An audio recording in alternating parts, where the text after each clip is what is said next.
Hello friends, welcome to my YouTube channel. ಸಾಕಷ್ಟು ಜನ ಈಗಾಗಲೇ ಉದ್ಯೋಗ ಮೇಳದ ರಿಜಿಸ್ಟರ್ ಮಾಡಿದ್ದೀರಾ.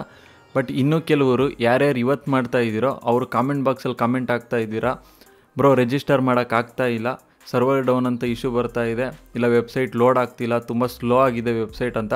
ಸೊ ಬನ್ನಿ ನೋಡೋಣ ಇವಾಗ ಹೇಗಿದೆ ವೆಬ್ಸೈಟು ಅಂತ, ಏನಾದ್ರು ಅಪ್ ಆಗಿದೆಯೋ ಅಥವಾ ಡೌನ್ ಆಗಿದೆಯೋ, ಏನು ಇಶ್ಯೂ ಅಂತ ನಾನು ನಿಮಗೆ ತಿಳಿಸ್ಕೊಡ್ತೀನಿ. ವಿಡಿಯೋ ತುಂಬ ಇಂಟ್ರೆಸ್ಟಿಂಗ್ ಆಗಿರುತ್ತೆ, ಬನ್ನಿ ಶುರು ಮಾಡೋಣ. ಸೊ ಮೊದಲನೇದಾಗಿ ಗೂಗಲಿಗೆ ಹೋಗಿದ್ದೀನಿ, ಇಲ್ಲಿ ಸ್ಕಿಲ್ ಕನೆಕ್ಟ್ ಅಂತ ಟೈಪ್ ಮಾಡಿ.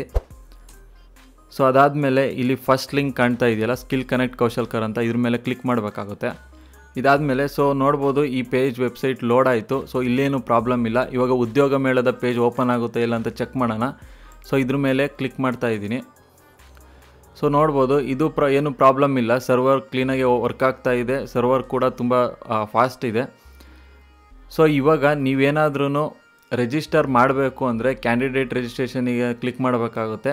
ಇಲ್ಲಾಂದರೆ ನಿಮ್ಮ ಆಲ್ರೆಡಿ ಪ್ರೊಫೈಲ್ ಕ್ರಿಯೇಟ್ ಆಗಿದೆ ಅಂದರೆ ರಿಜಿಸ್ಟರ್ ಮಾಡಿದ್ದೀರಾ, ಜಸ್ಟ್ ನೀವೇನಾದ್ರು ಪ್ರೊಫೈಲಿಗೆ ಲಾಗಿನ್ ಆಗಬೇಕು ಅಂದರೆ ಇಲ್ಲಿ ಲಾಗಿನ್ ಬಟನ್ ಮೇಲೆ ಕ್ಲಿಕ್ ಮಾಡಬೇಕಾಗುತ್ತೆ. ಸೊ ಎರಡನ್ನೂ ನೋಡೋಣ, ಯಾವ್ದು ವರ್ಕ್ ಆಗ್ತಿದೆ ಯಾವ್ದು ವರ್ಕ್ ಆಗ್ತಿಲ್ಲ ಅಂತ. ಮೊದಲನೇದಾಗಿ ಯಾರ್ಯಾರು ರಿಜಿಸ್ಟರ್ ಮಾಡ್ತಿದ್ರೋ ನೀವೆಲ್ಲ ಕ್ಯಾಂಡಿಡೇಟ್ ರಿಜಿಸ್ಟ್ರೇಷನ್ ಮೇಲೆ ಕ್ಲಿಕ್ ಮಾಡಬೇಕಾಗುತ್ತೆ. ಸೊ ಪೇಜ್ ಲೋಡ್ ಆಗ್ತಿದೆ, ತುಂಬ ಫಾಸ್ಟ್ ಇದೆ ಇವಾಗ ಸರ್ವರು. ಸೊ ನನಗನ್ಸೋ ಪ್ರಕಾರ ಸರ್ವರ್ ತುಂಬ ಡೌನ್ ಇತ್ತು ಅನಿಸುತ್ತೆ ಬೆಳಿಗ್ಗೆ, ಅದಕ್ಕೋಸ್ಕರ ಎಲ್ಲ ಕಾಮೆಂಟ್ ಮಾಡ್ತಾ ಇದ್ರಿ ನೀವು ರಿಜಿಸ್ಟ್ರೇಷನ್ ಮಾಡಬೇಕಾದ್ರೆ ತುಂಬ ಸ್ಲೋ ಆಗ್ತಿತ್ತು ಲೋಡ್ ಆಗೋದು ಅಂತ. ಬಟ್ ಇವಾಗ ಅದು ಅಪ್ಪಾಗಿದೆ, ನೀವು ನೋಡ್ಬೋದು. ಆರಾಮಾಗಿ ನೀವು ಇವಾಗ ರಿಜಿಸ್ಟ್ರೇಷನ್ನ ಸ್ಟಾರ್ಟ್ ಮಾಡ್ಕೋಬೋದು. ಸೊ ನನ್ನ ಸಜೆಷನ್ ಏನು ಅಂದರೆ ಆದಷ್ಟು ಬೇಗ ನೀವು ರಿಜಿಸ್ಟ್ರೇಷನ್ ಮಾಡ್ಕೊಳ್ಳಿ. ಸೊ ನೀವು ರಿಜಿಸ್ಟ್ರೇಷನ್ ಮಾಡೋದಕ್ಕಿಂತ ಮುಂಚೆ ನಾನು ಡಿಸ್ಕ್ರಿಪ್ಷನಲ್ಲಿ ಲಿಂಕ್ ಕೊಟ್ಟಿರ್ತೀನಿ, ಹೇಗೆ ರಿಜಿಸ್ಟರ್ ಮಾಡೋದು ಸ್ಟೆಪ್ ಬೈ ಸ್ಟೆಪ್ ಅಂತ ಡೀಟೇಲಾಗಿ ತಿಳಿಸ್ಕೊಟ್ಟಿದ್ದೀನಿ. ಕೇವಲ 5 ನಿಮಿಷದಲ್ಲಿ ನೀವು ರಿಜಿಸ್ಟ್ರೇಷನ್ ಪ್ರೋಸೆಸ್ನ ಕಂಪ್ಲೀಟ್ ಮಾಡ್ಬೋದು.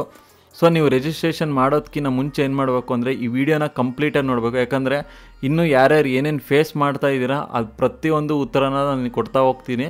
ವಿಡಿಯೋನ ಎಂಡ್ವರೆಗೂ ನೋಡಿ, ಆಮೇಲೆ ನೀವು ರಿಜಿಸ್ಟ್ರೇಷನ್ನ ಸ್ಟಾರ್ಟ್ ಮಾಡ್ಕೊಳ್ಳಿ ಆ ವಿಡಿಯೋ ನೋಡಿಕೊಂಡು.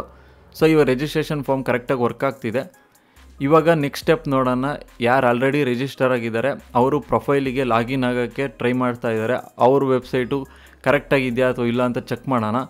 ಸೊ ಇಲ್ಲಿ ಲಾಗಿನ್ ಮೇಲೆ ಕ್ಲಿಕ್ ಮಾಡ್ತಾ ಇದ್ದೀನಿ. ಸೊ ಇದು ಕೂಡ ಕರೆಕ್ಟಾಗಿ ವರ್ಕ್ ಆಗ್ತಿದೆ, ಏನೂ ಪ್ರಾಬ್ಲಮ್ ಆಗಿಲ್ಲ ಅಂದ್ಕೊತೀನಿ. ಎಲ್ಲ ಸರ್ವರ್ ಅಪ್ ಆಗಿದೆ ಇವಾಗ.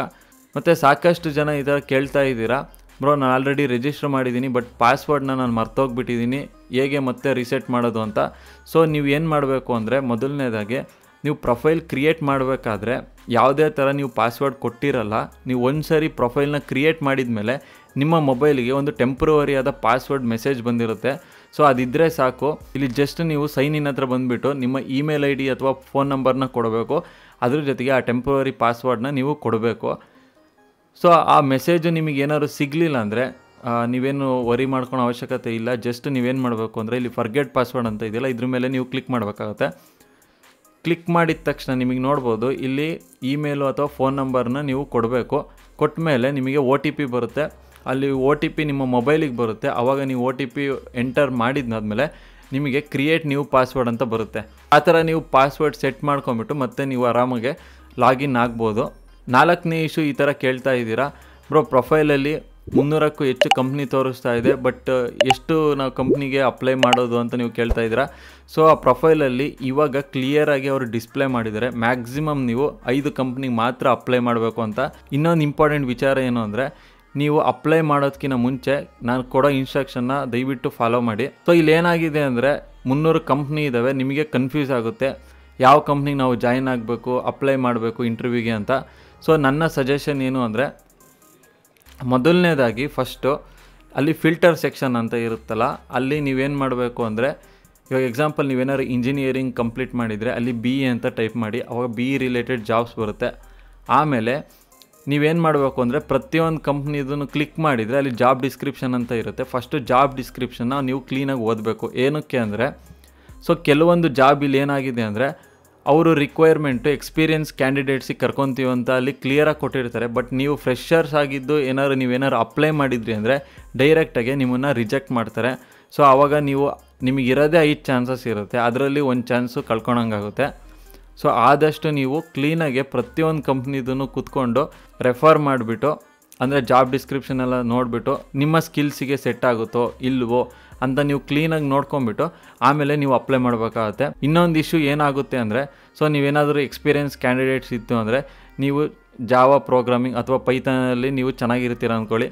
ಬಟ್ ನೀವೇನಾದ್ರೂ ಯಾವುದೋ ಒಂದು ಕಂಪ್ನಿಗೆ ನೀವೇನಾದ್ರು ರ್ಯಾಂಡಮಾಗಿ ಅಪ್ಲೈ ಮಾಡಿದ್ರಿ ಅಂದರೆ, ಎಕ್ಸಾಂಪಲಾಗೆ ಸೊ ಒಂದು ಕಂಪ್ನಿ ಇರುತ್ತೆ, ಅದು ಸಿ ಪ್ರೋಗ್ರಾಮಿಂಗ್ಗೆ ರಿಕ್ವೈರ್ಮೆಂಟ್ ಇರುತ್ತೆ, ಬಟ್ ನೀವೇನಾದ್ರು ಜಾವಾದರಲ್ಲಿ ಕೊಟ್ಟರೆ ಅಂದರೆ ಅಲ್ಲೂ ನೀವು ಇಂಟರ್ವ್ಯೂನಲ್ಲಿ ಫೇಲ್ ಆಗೋ ಚಾನ್ಸಸ್ ಇರುತ್ತೆ, ಆವಾಗ ರಿಜೆಕ್ಟ್ ಆಗ್ತೀರಾ.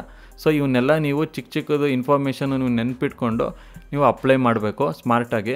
ಸೊ 5ನೇ ಇಶ್ಯೂ ಈ ಥರ ಕೇಳ್ತಾ ಇದ್ದೀರಾ, ಬ್ರೋ ನಾನು ಆಲ್ರೆಡಿ ರಿಜಿಸ್ಟರ್ ಆಗಿದ್ದೀನಿ, ಬಟ್ ರಿಜಿಸ್ಟರ್ ಮಾಡಬೇಕಾದ್ರೆ ಕೆಲವೊಂದು ಮಿಸ್ಟೇಕ್ನ ಮಾಡಿದ್ದೀನಿ, ಮತ್ತು ನಾನು ಎಡಿಟ್ ಮಾಡೋ ಆಪ್ಷನ್ ಇದೆಯಾ ಅಂತ. ಹೌದು, ಎಡಿಟ್ ಮಾಡೋ ಆಪ್ಷನ್ ಇದೆ. ಸೊ ನೀವೇನಾದರೂ ನನ್ನ ಪ್ರೀವಿಯಸ್ ವೀಡಿಯೋಗಳ್ನ ನೋಡಿದರೆ ಅದರಲ್ಲಿ ನಾನು ತೋರಿಸಿದ್ದೀನಿ ಹೇಗೆ ಎಡಿಟ್ ಮಾಡೋದು ಅಪ್ಲಿಕೇಶನು ಅಂತ. ಸೊ ಅಲ್ಲಿ ನೀವು ಡ್ಯಾಶ್ಬೋರ್ಡಲ್ಲಿ ಕಂಪ್ನಿ ಲಿಸ್ಟ್ ಇರುತ್ತೆ, ತುಂಬ ಕೆಳಗಡೆ ಹೋದರೆ ನಿಮಗೆ ಒಂದು ಆಪ್ಷನ್ ಸಿಗುತ್ತೆ, ಅಲ್ಲಿ ಎಡಿಟ್ ಯುವರ್ ಪ್ರೊಫೈಲ್ ಅಂತ. ಸೊ ಆ ಎಡಿಟ್ ಮೇಲೆ ಕ್ಲಿಕ್ ಮಾಡಿದರೆ ನೀವು ಮತ್ತೆ ಎಡಿಟ್ ಮಾಡ್ಬೋದು ಆರಾಮಾಗಿ, ಏನೂ ಪ್ರಾಬ್ಲಮ್ ಆಗೋಲ್ಲ. ಇನ್ನೂ ನಿಮಗೆ ಆ ಆಪರ್ಚುನಿಟಿ ಇದೆ ಎಡಿಟ್ ಮಾಡೋ ಅಂಥದ್ದು. ಸೊ ಇನ್ನೂ ಕೆಲವರು ಕೇಳ್ತಾ ಇದ್ದೀರಾ, ಬ್ರೋ ನಾವೇನಾದ್ರು ಒರಿಜಿನಲ್ ಡಾಕ್ಯುಮೆಂಟ್ಸ್ ತಗೊಂಡು ಹೋಗ್ಬೇಕಾ ಅಲ್ಲಿಗೆ ಅಂತ. ಸೊ ಇದ್ರ ಬಗ್ಗೆ ಅವ್ರು ಏನೂ ಕ್ಲೀನಾಗಿ ಮಾಹಿತಿ ಕೊಟ್ಟಿಲ್ಲ, ಬಟ್ ನಾನು ಇದ್ರ ಬಗ್ಗೆ ಸಜೆಷನ್ ಕೊಡ್ಬೋದು. ಸೊ ನೀವೇನು ಮಾಡಿ ಅಂದರೆ, ನೀವೇನಾದರೂ ಪಾಸ್ಔಟ್ ಆಗಿದ್ದರೆ ನಿಮ್ಮ ಹತ್ರ ಒರಿಜಿನಲ್ ಡಾಕ್ಯುಮೆಂಟ್ಸ್ ಇದ್ದೇ ಇರುತ್ತೆ. ಸೊ ಅದನ್ನು ತೊಗೊಂಡೋಗಿ, ಯಾಕಂದರೆ ಒಂದು ಚಾನ್ಸ್ ತೊಗೊಂಡ್ರೆ ಏನು ಪ್ರಾಬ್ಲಮ್ ಆಗೋಲ್ಲ. ನೀವೇನಾದರೂ ಕಾಲೇಜಲ್ಲಿ ಓದ್ತಾ ಇದ್ದೀರಂದರೆ ಆವಾಗ ನಿಮ್ಮ ಹತ್ರ ಒರಿಜಿನಲ್ ಡಾಕ್ಯುಮೆಂಟ್ಸ್ ಇರೋಲ್ಲ, ಜೆರಾಕ್ಸ್ ಮಾತ್ರ ತೊಗೊಂಡೋಗಿರ್ಬೇಕಾಗುತ್ತೆ, ಬರೀ ಏನೋ ಆಪ್ಷನ್ ಇರೋಲ್ಲ ನಿಮಗೆ. ಇನ್ನು ಕೆಲವರು ಕೇಳ್ತಾ ಇದ್ದೀರಾ, ಬ್ರೋ ನಾವು ಕಂಪಲ್ಸರಿಯಾಗಿ ಇಲ್ಲಿ ರಿಜಿಸ್ಟರ್ ಮಾಡಬೇಕಾ, ಇಲ್ಲ ಡೈರೆಕ್ಟಾಗಿ ಅಲ್ಲಿಗೆ ಹೋಗ್ಬಿಟ್ಟು ನಾವು ರಿಜಿಸ್ಟ್ರೇಷನ್ ಮಾಡ್ಬೋದಾ ಅಂತ. ಸೊ ಅವ್ರು ಹೇಳಿರೋ ಪ್ರಕಾರ ಅದಕ್ಕೋಸ್ಕರನೇ ಅವರು ಕರ್ನಾಟಕ ಸ್ಕಿಲ್ ಕನೆಕ್ಟರು ಈ ವೆಬ್ಸೈಟ್ನ ಅವರು ಕ್ರಿಯೇಟ್ ಮಾಡಿದ್ದಾರೆ. ಸೊ ನೀವೇನು ಮಾಡಬೇಕು ಅಂದರೆ, ಕಂಪಲ್ಸರಿಯಾಗಿ ಇಲ್ಲಿ ನೀವು ಪ್ರೊಫೈಲ್ನ ಕ್ರಿಯೇಟ್ ಮಾಡಿ ಮತ್ತು ಜಾಬ್ಗೆ ನೀವು ಅಪ್ಲಿಕೇಶನ್ ಹಾಕಬೇಕು. ಏನಕ್ಕೆ ಹಾಕಬೇಕು ಅಂದರೆ, ಇಲ್ಲಿ ಏನಾಗಿದೆ ಅಂದರೆ, ಇಲ್ಲಿ ಆಲ್ರೆಡಿ ಅವರು 50,000 ಜನ ಕ್ಯಾಂಡಿಡೇಟ್ ರಿಜಿಸ್ಟರ್ ಆಗಿದ್ದಾರೆ ಅಂತ ಹೇಳಿದ್ದಾರೆ. ನೀವೇನಾದ್ರು ಹಾಕಲಿಲ್ಲ ಅಂದರೆ ಆ ಪ್ರೊಫೈಲ್ನ ಕ್ರಿಯೇಟ್ ಮಾಡಲಿಲ್ಲ ಅಂದರೆ ಡೈರೆಕ್ಟಾಗಿ ಆವತ್ತಿನ ದಿವಸ ನೀವು ಉದ್ಯೋಗ ಮೇಳಕ್ಕೆ ಹೋದರೆ ಏನೂ ಯೂಸ್ ಇರೋಲ್ಲ, ಯಾಕಂದರೆ ತುಂಬ ರಶ್ ಇರುತ್ತೆ. ನೀವು ಯಾವ ಕಂಪ್ನಿಗೆ ಹೋಗಬೇಕು ಅಂತಲೂ ನಿಮಗಿರಲ್ಲ. ಬಟ್ ನೀವೇನಾದರೂ ಅಪ್ಲೈ ಮಾಡಿದರೆ ಇಲ್ಲೇನಾಗುತ್ತೆ ಅಂದರೆ, ಮೊದಲು ಕಂಪ್ನಿಯವರು ಯಾರ್ಯಾರು ಅಪ್ಲೈ ಮಾಡಿದ್ರೋ ಕ್ಯಾಂಡಿಡೇಟ್ ಲಿಸ್ಟ್ನೆಲ್ಲ ತೊಗೊತಾರೆ, ಅವ್ರ ರೆಸ್ಯೂಮೆನ್ ರೆಫರ್ ಮಾಡ್ತಾರೆ, ಆಮೇಲೆ ಅವರು ಚೂಸ್ ಮಾಡ್ತಾರೆ ಯಾರ್ಯಾರನ್ನ ನಮಗೆ ಮ್ಯಾಚ್ ಆಗ್ತಿದ್ದಾರೆ ಅಥವಾ ಇಲ್ಲೋ ಅಂತ. ಸೊ ಅದ್ರ ಬೇಸಿಸ್ ಮೇಲೆ ಇದೆಲ್ಲ ಪ್ರೋಸೆಸ್ಸು ನಡೀತಾ ಇರುತ್ತೆ. ಆದಷ್ಟು ನೀವು ರಿಜಿಸ್ಟರ್ ಕಂಪಲ್ಸರಿ ಮಾಡಿಬಿಟ್ಟು ನಿಮಗೆ ಸೂಕ್ತವಾದ ಜಾಬ್ಗೆ ನೀವು ಅಪ್ಲಿಕೇಶನ್ನ ಹಾಕಬೇಕಾಗುತ್ತೆ. ಸೊ ಈ ಎಲ್ಲ ಇಶ್ಯೂ ಬಗ್ಗೆ ಇನ್ಫಾರ್ಮೇಷನ್ ಕೊಟ್ಟಿದ್ದೀನಿ ಅಂದ್ಕೊತೀನಿ. ಇನ್ನೂ ಇಶ್ಯೂಗಳ ಬಗ್ಗೆ ಪಾರ್ಟ್ 2 ವೀಡಿಯೋ ತರ್ತೀನಿ. ಇನ್ನು ಯಾರು ನಮ್ಮ ಚಾನಲ್ನ ಸಬ್ಸ್ಕ್ರೈಬ್ ಮಾಡಿಲ್ಲ, ಸಬ್ಸ್ಕ್ರೈಬ್ ಮಾಡಿ. ಇದೇ ಥರ ನಿಮ್ಗೇನಾದ್ರು ಈ ವಿಡಿಯೋ ಇಷ್ಟ ಆಯಿತು ಅಂದರೆ ಒಂದು ಲೈಕ್ ಕೊಡಿ, ಒಂದು ಮೋಟಿವೇಶನ್ ಸಿಗುತ್ತೆ ನನಗೆ. ಸೊ ಇದೇ ಥರ ಲೇಟೆಸ್ಟ್ ಆದ ಜಾಬ್ ಅಪ್ಡೇಟ್ಸ್ ಬಗ್ಗೆ ತರ್ತಾ ಇರ್ತೀನಿ, ಉದ್ಯೋಗ ಮೇಳ ಬಗ್ಗೆನೂ ತರ್ತಾ ಇರ್ತೀನಿ. ಮುಂದಿನ ವೀಡಿಯೋದಲ್ಲಿ ಭೇಟಿಯಾಗೋಣ ಫ್ರೆಂಡ್ಸ್.